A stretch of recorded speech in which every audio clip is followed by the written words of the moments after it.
Good morning, students.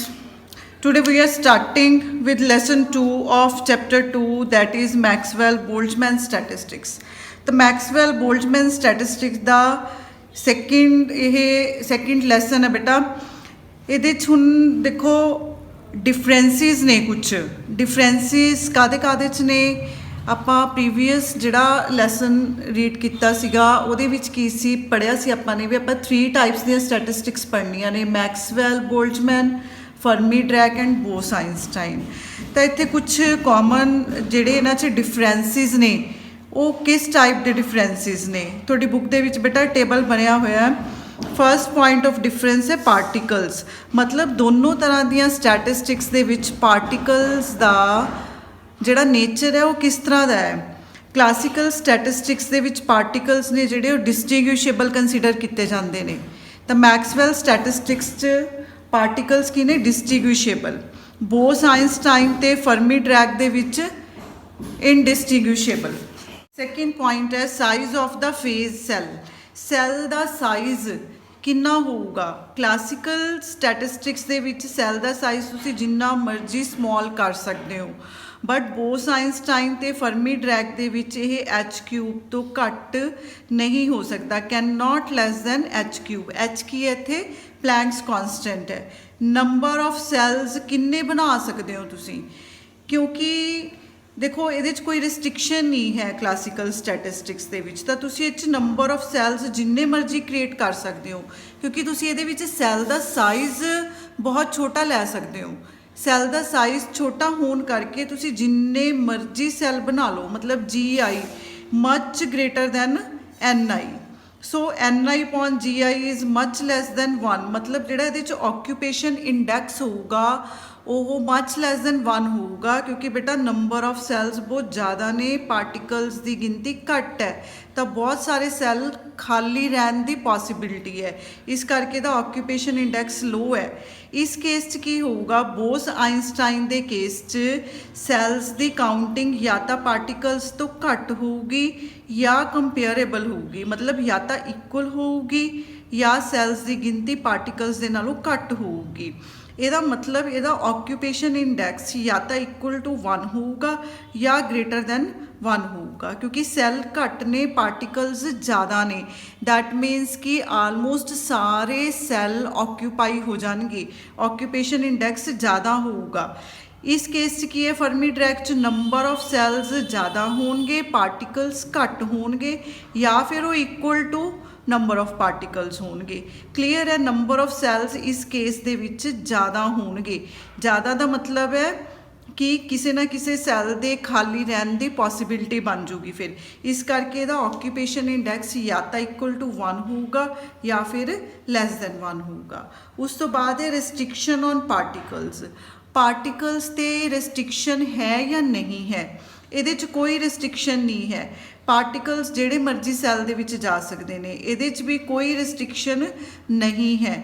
But ਫਰਮੀ ਡਰੈਕ statistic ਦੇ case 'ਚ ਪੋਲੀਜ਼ ਐਕਸਕਲੂਜਨ principal ਨੂੰ ਨਾਲ ਕੰਸੀਡਰ ਕਰਨਾ ਪੈਂਦਾ ਹੈ।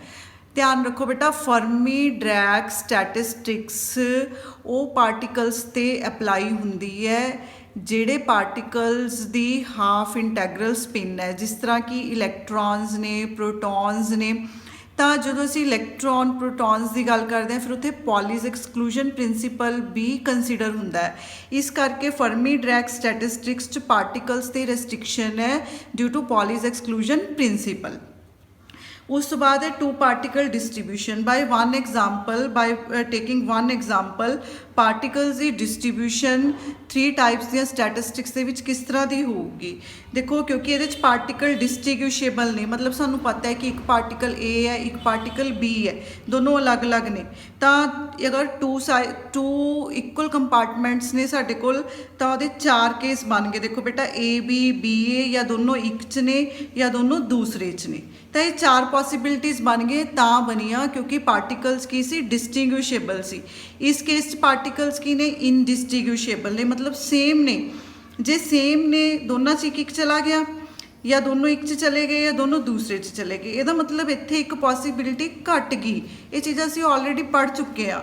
ਬਟ ਫਰਮੀ ਡਰੈਕ ਦੇ ਕੇਸ 'ਚ ਕੀ ਹੋਊਗਾ, ਕਿਉਂਕਿ ਪੋਲੀਜ਼ ਐਕਸਕਲੂਜਨ ਪ੍ਰਿੰਸੀਪਲ ਕੀ ਕਹਿੰਦੇ ਵੀ ਸੇਮ ਸਟੇਟ 'ਚ ਦੋ ਪਾਰਟੀਕਲ ਨਹੀਂ ਹੋ ਸਕਦੇ। ਠੀਕ ਹੈ ਜੀ, ਸੇਮ ਚਾਰੋਂ ਕੁਆਂਟਮ ਨੰਬਰ ਸੇਮ ਨਹੀਂ ਹੋ ਸਕਦੇ ਤਾਂ ਰਿਸਟ੍ਰਿਕਸ਼ਨ ਹੈ ਡਿਊ ਟੂ ਪੋਲੀਜ਼ ਐਕਸਕਲੂਜਨ ਪ੍ਰਿੰਸੀਪਲ। ਤਾਂ ਇਹਦੇ ਅਕੋਰਡਿੰਗ ਇੱਕ ਕੰਪਾਰਟਮੈਂਟ ਦੇ ਵਿੱਚ ਇੱਕ ਇੱਕ ਪਾਰਟੀਕਲ ਹੀ ਆਊਗਾ। ਇਹਦਾ ਮਤਲਬ ਇਹਦੀ ਸਿਰਫ ਇੱਕ ਸਟੇਟ ਬਣ ਰਹੀ ਹੈ। ਤਾਂ ਇਹ ਬੇਸਿਕ ਡਿਫਰੈਂਸ ਹੈ between the 3 types of the statistics. ਤਾਂ ਇਸ ਚਾਰਟ ਤੋਂ ਬਾਅਦ ਬੇਟਾ ਨੈਕਸਟ ਹੈ ਬੇਸਿਕ ਅਪਰੋਚ ਇਨ 3 ਸਟੈਟਿਸਟਿਕਸ। ਦੇਖੋ ਹੁਣ 3 ਫੁੱਲ ਫਲੈਜ ਡੈਰੀਵੇਸ਼ਨਸ ਆਉਣਗੀਆਂ ਤਿੰਨੋਂ ਤਰ੍ਹਾਂ ਦੀਆਂ ਸਟੈਟਿਸਟਿਕਸ ਦੇ ਵਿੱਚ। ਅਗਰ ਪਾਰਟੀਕਲਸ ਪਏ ਨੇ ਤਾਂ ਉਹ ਪਾਰਟੀਕਲਸ ਦੀ ਜਿਹੜਾ ਡਿਸਟ੍ਰੀਬਿਊਸ਼ਨ ਦਾ ਫਾਰਮੂਲਾ ਹੈ ਕਿ ਅਗਰ ਤੁਸੀਂ ਮੈਕਸਵੈਲ ਦੇ ਅਕੋਰਡਿੰਗ ਕਰਦੇ ਹੋ ਤਾਂ ਕੀ ਬਣੂਗਾ, ਬੋਸ ਆਈਨਸਟਾਈਨ ਕਰਦੇ ਹੋ ਕੀ ਬਣੂਗਾ, ਫਰਮੀ ਡਰੈਕ ਕਰਦੇ ਹੋ ਤਾਂ ਕੀ ਬਣੂਗਾ। ਤਾਂ 3 ਡੈਰੀਵੇਸ਼ਨਸ ਨੇ ਜਿਨ੍ਹਾਂ ਦੇ ਸਟੈਪਸ ਨੇ ਜਿਹੜੇ ਉਹ ਕਾਮਨ ਨੇ। ਤਾਂ ਉਹਨਾਂ ਦੀ ਬੇਸਿਕ ਅਪਰੋਚ ਕੀ ਹੈ, ਮਤਲਬ ਤੁਸੀਂ ਉਹਨਾਂ ਦੇ ਬੇਸਿਕ ਜਿਹੜੇ ਸਟੈਪਸ ਨੇਗੇ ਉਹ ਕੀ ਅਪਲਾਈ ਕਰਨੇ ਨੇ। ਤਾਂ ਫਸਟ ਸਟੈਪ ਹੈ total number of particles and total energy has to remain ਕੌਨਸਟੈਂਟ।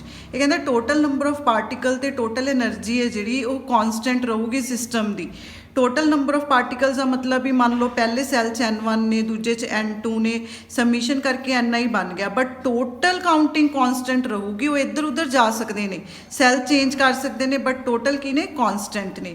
ਹੁਣ ਕਿਉਂਕਿ ਟੋਟਲ ਪਾਰਟੀਕਲ ਕੌਨਸਟੈਂਟ ਨੇ ਤਾਂ ਜੇ ਅਸੀਂ ਇਹਦੀ ਡਿਫਰੈਂਸ਼ੀਏਸ਼ਨ ਕਰਦੇ ਹਾਂ ਤਾਂ ਉਹ ਕੀ ਆਊਗੀ, ਕੌਨਸਟੈਂਟ ਦੀ 0 ਆਊਗੀ। ਉਸੇ ਤਰ੍ਹਾਂ ਟੋਟਲ એનર્ਜੀ ਹੈ ਜਿਹੜੀ ਸਿਸਟਮ ਦੀ ਉਹ ਕੌਨਸਟੈਂਟ ਹੈ। N1 U1 N2 U2 N3 up to Ni Ui is equal to constant. Summation ਕਰ ਲਿਆ।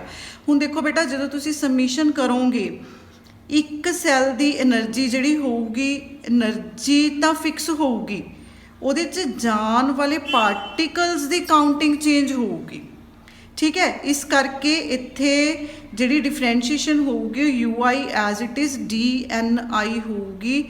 ਤਾਂ ਕਿਉਂਕਿ ਇਹ ਕੌਨਸਟੈਂਟ ਹੈ ਟੋਟਲ એનર્ਜੀ ਸਿਸਟਮ ਦੀ, then it is equal to 0। ਹੁਣ ਸੈਕਿੰਡ ਦੀ ਅਪਰੋਚ ਕੀ ਹੈ, since dynamic system tend to be in equilibrium. ਹੁਣ ਡਾਇਨਾਮਿਕ ਸਿਸਟਮ ਹੈ, ਡਾਇਨਾਮਿਕ ਸਿਸਟਮ ਮਤਲਬ ਮੂਵਿੰਗ ਸਿਸਟਮ ਹੈ, ਪਾਰਟੀਕਲਸ ਕੰਟੀਨਿਊਸਲੀ ਆਪਣੀਆਂ ਸਟੇਟਸ ਚੇਂਜ ਕਰ ਰਹੇ ਨੇ। ਪਰ ਅਸੀਂ ਇਹ ਚੀਜ਼ ਵੀ ਪੜ੍ਹ ਚੁੱਕੇ ਹਾਂ ਕਿ ਜਦੋਂ ਪਾਰਟੀਕਲਸ ਆਪਣੀ ਸਟੇਟ ਚੇਂਜ ਕਰਦੇ ਨੇ ਤਾਂ ਉਹ ਮੋਸਟ ਆਫ ਦਾ ਟਾਈਮ ਆਪਣੀ ਮੋਸਟ ਪ੍ਰੋਬੇਬਲ ਸਟੇਟ 'ਚ ਰਹਿਣ ਦੀ ਕੋਸ਼ਿਸ਼ ਕਰਦੇ ਨੇ। ਜਾਂ ਫਿਰ ਕਹਿਣ ਦਾ ਮਤਲਬ ਇਹ ਹੈ ਕਿ ਸਾਨੂੰ ਉਸ ਸਿਸਟਮ ਦੀ ਜਿਹੜੀ ਇਕੁਇਲਿਬਰੀਅਮ ਸਟੇਟ ਹੈ ਉਹਨੂੰ ਫਾਈਂਡ ਆਊਟ ਕਰਨਾ ਹੁੰਦਾ ਹੈ ਤਾਂ ਕਿ ਅਸੀਂ ਉਸ ਇਕੁਇਲਿਬਰੀਅਮ ਸਟੇਟ ਤੋਂ ਫਰਦਰ ਜਿਹੜੀਆਂ ਉਹਦੀਆਂ ਪ੍ਰੋਪਰਟੀਜ਼ ਨੇ ਸਿਸਟਮ ਦੇ ਬਿਹੇਵੀਅਰ ਨੂੰ ਸਟੱਡੀ ਕਰ ਸਕੀਏ। ਇਸ ਕਰਕੇ ਜਿਹੜੀ ਥਰਮੋਡਾਇਨਾਮਿਕ ਪ੍ਰੋਬੇਬਿਲਿਟੀ ਹੈ ਦੈਟ ਸ਼ੁੱਡ ਬੀ ਮੈਕਸਿਮਮ, ਉਹ ਮੈਕਸਿਮਮ ਹੋਣੀ ਚਾਹੀਦੀ ਹੈ। ਕਿਉਂਕਿ ਅਸੀਂ ਇਕੁਇਲਿਬਰੀਅਮ ਸਟੇਟ ਦੇਖ ਰਹੇ ਹਾਂ ਤਾਂ ਅਸੀਂ ਫਿਰ ਥਰਮੋਡਾਇਨਾਮਿਕ ਪ੍ਰੋਬੇਬਿਲਿਟੀ ਵੀ ਤਾਂ ਮੈਕਸਿਮਮ ਦੇਖਾਂਗੇ। ਤਾਂ ਉਹਦਾ ਤਰੀਕਾ ਕੀ ਹੈ, log W ਥਰਮੋਡਾਇਨਾਮਿਕਲ ਪ੍ਰੋਬੇਬਿਲਿਟੀ ਦਾ log ਲੈ ਲਓ, ਉਹਦੀ ਡਿਫਰੈਂਸ਼ੀਏਸ਼ਨ ਕਰੋ, ਮੈਕਸਿਮਾ ਮਿਨੀਮਾ ਕੱਢਣ ਦੇ ਲਈ ਅਸੀਂ ਕੀ ਕਰਦੇ ਹੁੰਦੇ ਉਹਨੂੰ ਇਜ਼ ਇਕੁਅਲ ਟੂ 0 ਪੁੱਟ ਕਰਦੇ ਹਾਂ। Total number of particle constant, total energy constant ਤੇ ਥਰਮੋਡਾਇਨਾਮਿਕਲ ਪ੍ਰੋਬੇਬਿਲਿਟੀ ਹੈ ਜਿਹੜੀ ਉਹ ਇਟ ਸ਼ੁੱਡ ਬੀ ਮੈਕਸਿਮਮ, ਇਸ ਲਈ ਅਸੀਂ ਉਹਦਾ ਡਿਫਰੈਂਸ਼ੀਏਸ਼ਨ ਇਜ਼ ਇਕੁਅਲ ਟੂ 0 ਪੁੱਟ ਕਰ ਲੈਂਦੇ ਹਾਂ। ਨੈਕਸਟ ਸਟੈਪ ਕੀ ਹੈ ਕਿ 2 ਕੌਨਸਟੈਂਟ ਚੂਜ਼ ਕਰਨੇ ਹੁੰਦੇ, ਇੱਕ ਐਲਫਾ ਇੱਕ ਬੀਟਾ। ਐਲਫਾ ਜਿਹੜਾ ਹੈ ਉਹ ਨੰਬਰ ਆਫ ਪਾਰਟੀਕਲਸ ਦਾ ਕੌਨਸਟੈਂਟ ਹੈ, ਬੀਟਾ ਐਜ਼ਿਊਮ ਕੀਤਾ ਹੋਇਆ એનર્ਜੀ ਦਾ ਕੌਨਸਟੈਂਟ। ਤਾਂ ਇਹਦੇ 'ਚ ਕੀ ਕਰਨਾ ਹੈ ਕਿ D log W 'ਚੋਂ ਮਾਈਨਸ ਕਰਨੀ ਹੈ ਆਹ ਵਾਲੀ ਵੈਲਿਊ ਵਿਦ ਐਲਫਾ। ਐਲਫਾ ਨੂੰ DNi ਨਾਲ ਮਲਟੀਪਲਾਈ ਕਰ ਦਿਓ, ਬੀਟਾ ਨੂੰ Ui DNi ਨਾਲ ਮਲਟੀਪਲਾਈ ਕਰਕੇ ਇਹ ਵਾਲਾ ਜਿਹੜਾ ਫੈਕਟਰ ਹੈ D log W ਜਿਹੜਾ ਤੁਸੀਂ ਫਾਈਂਡ ਆਊਟ ਕੀਤਾ ਉਹਦੇ 'ਚੋਂ ਮਾਈਨਸ ਕਰ ਦਿਓ। ਕਲੀਅਰ ਹੈ, ਇਹ ਇਕੁਏਸ਼ਨ ਨੰਬਰ 4 ਬਣ ਗਈ। ਇਹ ਬੇਟਾ ਇਹ ਜਿਹੜੇ ਸਟੈਪਸ ਨੇਗੇ ਇਹ ਦੋਨੋਂ ਸਟੈਪਸ ਸਾਡੀਆਂ 3 ਟਾਈਪਸ ਦੀਆਂ ਸਟੈਟਿਸਟਿਕਸ ਦੇ ਵਿੱਚ ਇਕੁਅਲੀ ਅਪਲਾਈ ਹੋਣਗੇ। ਹੁਣ ਦੇਖੋ ਫਰਕ ਕੀ ਪਊਗਾ, ਫਰਕ ਇਹ ਪਊਗਾ ਕਿ ਜਿਹੜੀ ਥਰਮੋਡਾਇਨਾਮਿਕ ਪ੍ਰੋਬੇਬਿਲਿਟੀ ਹੈ, ਇੱਕ ਤਾਂ ਬੇਟਾ ਇਹ ਚੀਜ਼ ਧਿਆਨ ਰੱਖਣੀ ਪਊਗੀ ਕਿ ਜਿਹੜੀ ਮੈਕਸਵੈਲ ਸਟੈਟਿਸਟਿਕ ਹੈ ਉਹ ਕਿਸ ਤਰ੍ਹਾਂ ਦੇ ਸਬਸਟੈਂਸਿਸ 'ਤੇ ਲੱਗਦੀ ਹੈ, ਫਰਮੀ ਡਰੈਕ ਕਿਸ ਟਾਈਪ ਦਿਆਂ 'ਤੇ ਲੱਗੂਗੀ, ਬੋਸ ਆਇਨਸਟਾਈਨ ਕਿਸ ਟਾਈਪ ਦੇ ਪਾਰਟੀਕਲਸ ਤੇ ਲੱਗੂਗੀ। ਤਾਂ ਇਹ ਤਿੰਨੋਂ ਤਰ੍ਹਾਂ ਦੀਆਂ ਸਟੈਟਿਸਟਿਕਸ ਅਲੱਗ-ਅਲੱਗ ਪਾਰਟੀਕਲਸ ਤੇ ਲੱਗਦੀਆਂ ਨੇ। ਜਿਸ ਤਰ੍ਹਾਂ ਆਪਾਂ ਕਹਿ ਸਕਦੇ ਹਾਂ ਵੀ ਲਾਈਟ ਹੈ, ਲਾਈਟ 'ਚ ਫੋਟੋਨਸ ਨੇ, ਉਹਨਾਂ ਦਾ ਨੇਚਰ ਕੁਛ ਹੋਰ ਹੈ, ਇਲੈਕਟ੍ਰੋਨ ਪ੍ਰੋਟੋਨਸ ਦਾ ਨੇਚਰ ਕੁਛ ਹੋਰ ਹੈ, ਗੈਸ ਦੇ ਜਿਹੜੇ ਪਾਰਟੀਕਲਸ ਨੇ ਉਹਨਾਂ ਦਾ ਨੇਚਰ ਕੁਛ ਹੋਰ ਹੈ। ਤਾਂ ਹਰ ਇੱਕ ਕੇਸ 'ਚ ਕੀ ਹੋਊਗਾ ਕਿ ਆਪਣੀ ਜਿਹੜੀ ਥਰਮੋਡਾਇਨਾਮਿਕ ਪ੍ਰੋਬੇਬਿਲਿਟੀ ਦੀ ਵੈਲਿਊ ਹੈ, W ਦੀ ਜਿਹੜੀ ਵੈਲਿਊ ਹੈ, ਉਹਦਾ ਰਿਲੇਸ਼ਨ ਡਿਫਰੈਂਟ ਹੋਊਗਾ। ਬਾਕੀ ਸਾਰੇ ਸਟੈਪਸ ਨੇ ਜਿਹੜੇ ਬੇਸਿਕ ਸਟੈਪਸ ਲਗਾਉਣੇ ਨੇ ਉਹ ਸੇਮ ਹੋਣਗੇ। ਤਾਂ ਹੁਣ ਆਪਾਂ ਇਹ ਦੇਖਦੇ ਹਾਂ ਕਿ ਮੈਕਸਵੈਲ ਸਟੈਟਿਸਟਿਕ ਹੈ ਜਿਹੜੀ, ਉਹਦੇ 'ਚ ਪਾਰਟੀਕਲ ਦੀ ਡਿਸਟ੍ਰੀਬਿਊਸ਼ਨ ਕਿਸ ਤਰ੍ਹਾਂ ਹੋਊਗੀ ਅਤੇ ਉਹਦੀ ਜਿਹੜੀ ਬੇਸਿਕ ਇਕੁਏਸ਼ਨ ਹੈ ਉਹ ਕੀ ਬਣੂਗੀ। ਤਾਂ ਮੈਕਸਵੈਲ ਬੋਲਟਜ਼ਮੈਨ ਸਟੈਟਿਸਟਿਕ ਦੀਆਂ ਐਜ਼ੰਪਸ਼ਨਸ ਜਿਹੜੀਆਂ ਨੇ, ਐਜ਼ੰਪਸ਼ਨਸ ਕੀ ਨੇ? ਐਜ਼ੰਪਸ਼ਨਸ ਉਹੀ ਨੇ ਬੇਟਾ, ਸੈੱਲ ਦਾ ਸਾਈਜ਼ ਤੁਸੀਂ ਜਿੰਨਾ ਮਰਜ਼ੀ ਛੋਟਾ ਲੈ ਸਕਦੇ ਹੋ, ਲਾਰਜ ਨੰਬਰ ਆਫ ਸੈੱਲਸ ਦੇ ਵਿੱਚ ਸਪੇਸ ਨੂੰ ਡਿਵਾਈਡ ਕਰ ਸਕਦੇ ਹੋ, ਕਿੰਨੇ ਮਰਜ਼ੀ ਪਾਰਟੀਕਲ ਜਿਹੜੇ ਮਰਜ਼ੀ ਸੈੱਲ 'ਚ ਜਾ ਸਕਦੇ ਨੇ, ਪਾਰਟੀਕਲਸ ਡਿਸਟਿੰਗੁਇਸ਼ੇਬਲ ਨੇ ਬਾਏ ਦੇਅਰ ਸੈੱਲ। ਪਾਰਟੀਕਲਸ ਕੀ ਨੇ? ਡਿਸਟਿੰਗੁਇਸ਼ੇਬਲ ਨੇ ਬਾਏ ਦੇਅਰ ਸੈੱਲ, ਵੀ ਉਹ ਕਿਹੜੇ ਸ਼ੈੱਲ ਦੇ ਵਿੱਚ ਪਏ ਨੇ। ਹੁਣ ਜਿਵੇਂ ਆਪਾਂ ਸਪੋਜ਼ ਕਰੀਏ, ਆਪਾਂ ਕਹੀਏ ਵੀ ਇਲੈਕਟ੍ਰੋਨਸ ਨੇ ਸਾਰੇ ਸੇਮ ਹੀ ਨੇ, ਉਹਨਾਂ 'ਚ ਆਪਾਂ ਕੀ ਡਿਸਟ੍ਰੀਬਿਊਸ਼ ਕਰਾਂਗੇ, ਪਰ ਆਪਾਂ ਡਿਸਟ੍ਰੀਬਿਊਸ਼ ਕਰ ਸਕਦੇ ਹਾਂ। ਆਪਾਂ ਇਹ ਕਹਿ ਸਕਦੇ ਹਾਂ ਵੀ ਕਿਹੜੇ ਸ਼ੈੱਲ ਦੇ ਵਿੱਚ ਪਏ ਨੇ, ਕਿਹੜੇ ਸਬ ਸ਼ੈੱਲ ਦੇ ਵਿੱਚ ਪਏ ਨੇ। ਤਾਂ ਉਹਨਾਂ ਦੇ ਸੈੱਲ ਤੋਂ ਆਪਾਂ ਉਹਨਾਂ ਨੂੰ ਡਿਸਟ੍ਰੀਬਿਊਸ਼ ਕਰ ਸਕਦੇ ਹਾਂ। ਤਾਂ ਹੁਣ ਬੇਟਾ ਮੇਨ ਡੈਰੀਵੇਸ਼ਨ ਹੈ ਮੈਕਸਵੈਲ ਬੋਲਟਜ਼ਮੈਨ ਡਿਸਟ੍ਰੀਬਿਊਸ਼ਨ ਲਾ। ਜਦੋਂ ਵੀ ਇਹ ਲਾਅ ਪੇਪਰ 'ਚ ਆਉਂਦਾ ਹੈ ਤਾਂ ਤੁਸੀਂ ਇਹਦੀ ਬੇਸਿਕ ਅਪਰੋਚ ਦੇ ਆ ਸਟੈਪਸ ਜ਼ਰੂਰ ਲਿਖਣੇ ਨੇ ਨਾਲ, ਅਤੇ ਇਹਦੀਆਂ ਐਜ਼ੰਪਸ਼ਨਸ ਵੀ ਨਾਲ ਜ਼ਰੂਰ ਲਿਖਣੀਆਂ ਨੇ। ਇਹ ਇਹਦਾ ਹੀ ਪਾਰਟ ਹੈ। ਕਹਿੰਦੇ ਸਪੋਜ਼ ਕਰੋ ਆਈਡੀਅਲ ਗੈਸ। ਹੁਣ ਦੇਖੋ Maxwell Boltzmann distribution law gases ਤੇ ਅਪਲਾਈ ਹੋਊਗਾ। In volume V and small n is the number of the molecules. ਕਹਿੰਦੇ ਸਾਰੇ ਪਾਰਟੀਕਲ ਰੈਂਡਮ ਮੋਸ਼ਨ 'ਚ ਨੇ, ਕੰਟੀਨਿਊਸਲੀ ਕੋਲਾਈਡ ਕਰ ਰਹੇ ਨੇ, ਅਤੇ ਅਗਰ ਅਸੀਂ ਟੋਟਲ ਐਨਰਜੀ ਨੂੰ K ਇੰਟਰਵਲਸ ਦੇ ਵਿੱਚ ਡਿਵਾਈਡ ਕਰਦੇ ਹਾਂ ਤਾਂ ਫਸਟ ਸੈੱਲ ਦੀ ਮੰਨ ਲਓ U1 ਹੈ, ਸੈਕਿੰਡ ਦੀ U2 ਹੈ, ਫਸਟ ਦੇ ਵਿੱਚ ਪਾਰਟੀਕਲਸ N1 ਨੇ, N2 ਨੇ, ਅਪ ਟੂ Nk ਨੇ। ਤਾਂ ਟੋਟਲ ਐਨਰਜੀ ਕਿੰਨੀ ਹੋ ਗਈ ਸਿਸਟਮ ਦੀ? NiUi। ਕਲੀਅਰ ਹੈ। ਟੋਟਲ ਨੰਬਰ ਆਫ ਪਾਰਟੀਕਲਸ ਕਿੰਨੇ ਹੋ ਗਏ? ਸਮੀਸ਼ਨ Ni। ਨੈਕਸਟ ਹੈ ਐਜ਼ੰਪਸ਼ਨਸ। ਉਹੀ ਐਜ਼ੰਪਸ਼ਨਸ ਨੇ, ਟੋਟਲ ਕੀ ਹੈ? ਕੌਨਸਟੈਂਟ ਨੇ, ਡਿਫਰੈਂਸ਼ੀਏਸ਼ਨ ਲੈ ਲਈ ਇਜ਼ ਇਕੁਅਲ ਟੂ 0, ਐਨਰਜੀ ਕੌਨਸਟੈਂਟ ਹੈ, Ui Ni ਕੌਨਸਟੈਂਟ, ਮਤਲਬ ਡਿਫਰੈਂਸ਼ੀਏਸ਼ਨ ਲੈ ਲਈ Ui dNi is equal to 0, 4 number equation. Next step ਕੀ ਸੀਗਾ ਕਿ ਨੰਬਰ ਆਫ ਪਾਰਟੀਕਲਸ ਨੂੰ ਐਲਫਾ ਨਾਲ ਮਲਟੀਪਲਾਈ ਕਰੋ, ਐਨਰਜੀ ਵਾਲੇ ਨੂੰ ਬੀਟਾ ਦੇ ਨਾਲ ਮਲਟੀਪਲਾਈ ਕਰੋ। ਦੋਨਾਂ ਨੂੰ ਫਿਲਹਾਲ ਇੱਥੇ ਬੇਟਾ ਐਡ ਕਰ ਲਓ। ਐਡ ਕਰਕੇ ਜਿਹੜੀ ਇਕੁਏਸ਼ਨ ਬਣ ਗਈ ਦੈਟ ਇਜ਼ ਇਕੁਏਸ਼ਨ ਨੰਬਰ 5। ਹੁਣ ਨੈਕਸਟ ਹੈ ਕਿ ਥਰਮੋਡਾਇਨਾਮਿਕ ਪ੍ਰੋਬੇਬਿਲਿਟੀ, ਕਿਉਂਕਿ ਸਾਡਾ ਨੈਕਸਟ ਸਟੈਪ ਕੀ ਸੀਗਾ? ਨੈਕਸਟ ਸਟੈਪ ਸੀ ਕਿ ਤੁਸੀਂ W ਪਤਾ ਕਰੋ, ਉਹਦਾ ਲੌਗ ਲਓ, ਉਹਦੀ ਡਿਫਰੈਂਸ਼ੀਏਸ਼ਨ ਕਰੋ, ਉਹਨੂੰ 0 ਦੇ ਬਰਾਬਰ ਪੁੱਟ ਕਰੋ, ਜੋ ਆਨਸਰ ਆਊਗਾ, ਜੋ ਇਹਦੀ ਵੈਲਿਊ ਆਊਗੀ, ਉਹਦੇ 'ਚੋਂ ਇਹ ਸਾਰਾ ਐਲਫਾ ਬੀਟਾ ਵਾਲਾ ਫੈਕਟਰ ਹੈ ਜਿਹੜਾ ਉਹ ਸਬਟਰੈਕਟ ਕਰ ਦਿਓ। ਤਾਂ ਹੁਣ ਇੱਥੇ ਆਪਾਂ ਮੇਨ ਪੁਆਇੰਟ ਕੀ ਹੈ ਕਿ ਇਸ ਕੇਸ 'ਚ ਥਰਮੋਡਾਇਨਾਮਿਕ ਪ੍ਰੋਬੇਬਿਲਿਟੀ ਕੀ ਹੋਊਗੀ।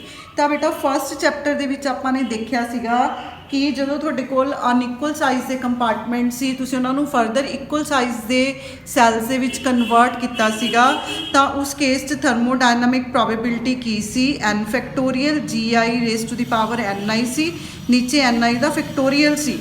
ਉਹੀ ਵਾਲਾ ਜਿਹੜਾ ਰਿਲੇਸ਼ਨ ਹੈ that is equally applicable to gases.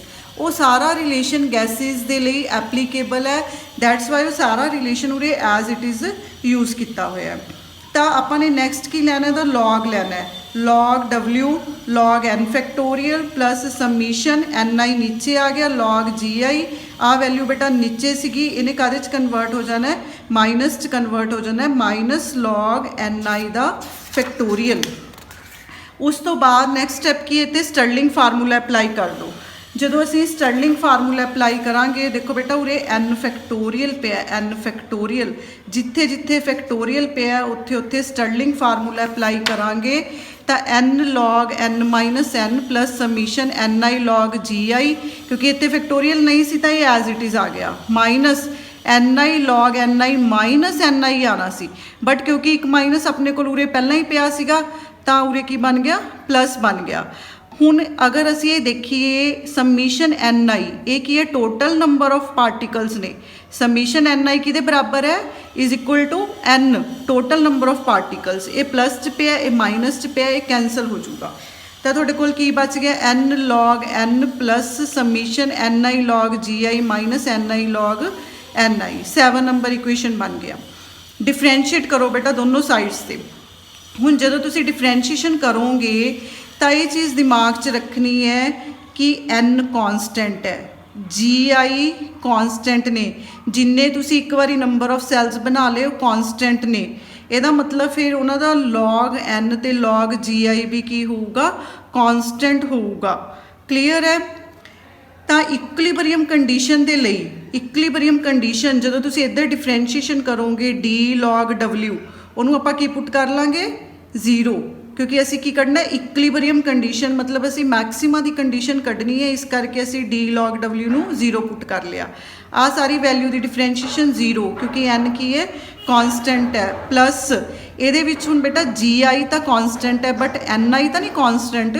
NI क्यों नहीं कॉन्सटेंट? क्योंकि नंबर ऑफ पार्टिकल्स जिहड़े एक सैल दे विच पए ने वो शफल हो सकते हैं, इस करके किसी पर्टिकुलर सैल च पार्टिकल की काउंटिंग कॉन्सटेंट नहीं हैगी। तो यदि डिफरेंशिएशन होगी DNI log GI माइनस हुण उरे NI पे है, यदा मतलब एक बारी एक वैल्यू की डिफरेंशिएशन होगी, दूसरी बार दूसरी दी होगी। तो NI की अगर असी करते हैं तो DNI log NI as it is plus NI log NI की की होगी 1/NI DNI। क्लीयर है। तो DNI log GI माइनस अब ब्रैकेट एक्सपैंड कर ली DNI log NI माइनस इत्थे NI नाल NI कैंसल हो गया, तुहाडे कोल समीशन DNI बच गया। बट समीशन DNI की है 0, क्योंकि ये NI की डिफरेंशिएशन होगी। ठीक है, क्योंकि N कॉन्सटेंट है, total number of particles constant ने, इस करके की हो गया 0 हो गया। तो तुहाडे कोल की बच गया, ये भी देखो DNI पे, ये भी DNI पे, ये बाहर आ गया। तो ये रह गया तुहाडे कोल log GI minus log NI equation number 8 बन गई। क्लीयर है। ये इक्वेशन नंबर 5 है जी वो सबट्रैक्ट करनी है, क्योंकि बेटा अपना बेसिक स्टैप की सी, ध्यान नाल देखो बेसिक स्टैप्स सी कि तुसी log W की डिफरेंशिएशन करो तो जो उहदी वैल्यू आऊगी 0 पुट करन तो बाद उहदे चों तुसी अपने जिहड़े अल्फा बीटा कीते ने उन्हां नूं माइनस कर दो, तो अपनी D log W की जिहड़ी वैल्यू आ रही है वो आ सारी वैल्यू आ गई। ये चो इक्वेशन नंबर 5 सबट्रैक्ट करनी है, आही अल्फा ते बीटा वाली। क्लीयर है। Alpha plus beta UI DNI is equal to 0 अपनी इक्वेशन नंबर 5 सी। तो log GI minus log NI minus alpha minus beta UI DNI सारे कॉमन सीगा। क्लीयर है। तो इंडिपेंडेंट वैल्यूज़ के लिए सबमिशन का साइन खत्म हो गया बेटा, log GI log NI minus alpha minus beta UI is equal to की बन गया 0 बन गया। तो अगर असी इस इक्वेशन को देखिए log GI upon log NI कर लो, अल्फा बीटा उधर ले जाओ, alpha plus beta UI, GI upon NI log उधर जाके कच चेंज हो गया एक्सपोनेंशियल च, क्योंकि असी पार्टिकल की डिस्ट्रीब्यूशन देखनी है। डिस्ट्रीब्यूशन मतलब किहड़े सैल दे विच किन्ने नंबर ऑफ पार्टिकल्स पे ने, इनू ही डिस्ट्रीब्यूशन बोलांगे। तो किहड़े कंपार्टमेंट दे किहड़े सैल दे विच किन्ने नंबर ऑफ पार्टिकल्स पे ने, वो किन्ने आ गए, NI ऊपर चला जाऊगा, ये एक वैल्यू नीचे आ जाऊगी। तो GI e⁻⁻ minus alpha minus beta UI बन गया। ये बेटा तुहाडी इक्वेशन नंबर 9 बन गई। क्लीयर है। तो इत्थों सानू पार्टिकल की डिस्ट्रीब्यूशन है जी वो क्लीयर है अकॉर्डिंग टू मैक्सवैल बोल्ट्जमैन डिस्ट्रीब्यूशन। ये नैक्सट की है बेटा e⁻⁻ माइनस अल्फा की वैल्यू कैलकुलेट करनी है, तो e⁻⁻ माइनस बीटा UI की वैल्यू कैलकुलेट करनी है। एक्चुअली अल्फा तो बीटा दियाँ वैल्यूज़ ने जिहड़ियां वो कैलकुलेट करके आपां ने इहदे विच पुट करनियां ने, तां सानू उहदी एग्जैक्ट डिस्ट्रीब्यूशन है जिहड़ी वो फाइंड आउट होगी। पर ये अल्फा तो बीटा दियाँ जिहड़ियां वैल्यूज़ ने ये बेटा मैं तुहानू नैक्सट लैक्चर दे विच फाइंड आउट करनियां सिखाऊंगी। क्लीयर है। सो इत्थे बेटा इत्थे NI तक मैं ये टॉपिक फिलहाल खत्म कर रही हाँ, तुसी इत्थे तक इनू समझो, उस तो बाद अल्फा ते बीटा दियां वैल्यूज़ आपां अगले लैक्चर दे विच फाइंड आउट करांगे। So okay, thanks.